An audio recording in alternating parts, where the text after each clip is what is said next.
मैं ख्याति सचदेव, विदर्भ मीडिया के टॉप 10 न्यूज में आप सभी का स्वागत है।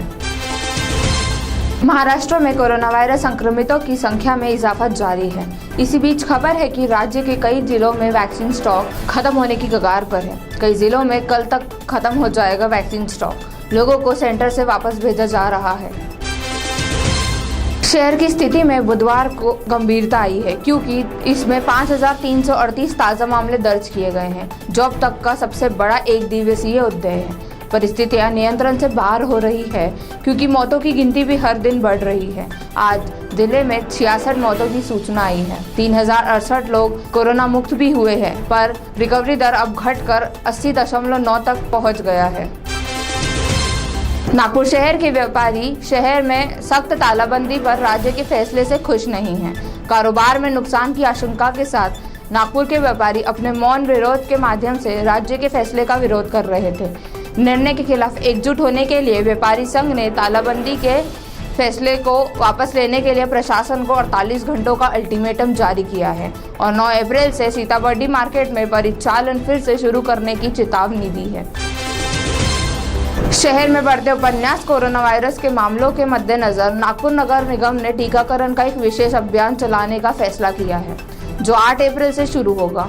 इस टीकाकरण कार्यक्रम के तहत एनएमसी ऑटो रिक्शा चालकों और डिलीवरी बॉय जैसे लोगों पर ध्यान केंद्रित करेगा। यह अभिनव पहल महापौर दयाशंकर तिवारी और नगर आयुक्त राधाशंकर बी द्वारा शुरू की गई है।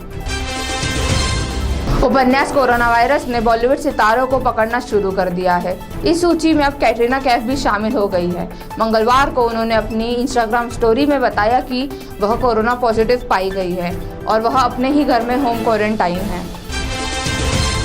महाराष्ट्र के मुख्यमंत्री उद्धव ठाकरे व्यापारियों के अल्टीमेटम पर मंत्रिमंडल की व्यवसायिक उप समिति के साथ शाम 5 बजे बैठक करेंगे, जिसमें लॉकडाउन आदेश को वापस लेने की मांग की जाएगी।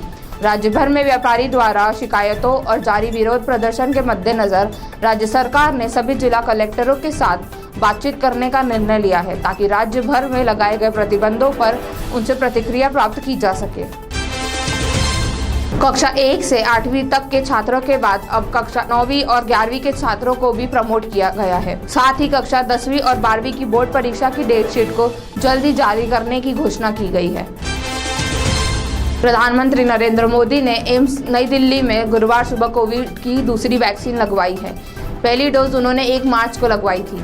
सोशल मीडिया पर अपनी फोटो शेयर करते हुए उन्होंने अन्य लोगों से भी वैक्सीन लगवाने की अपील की है।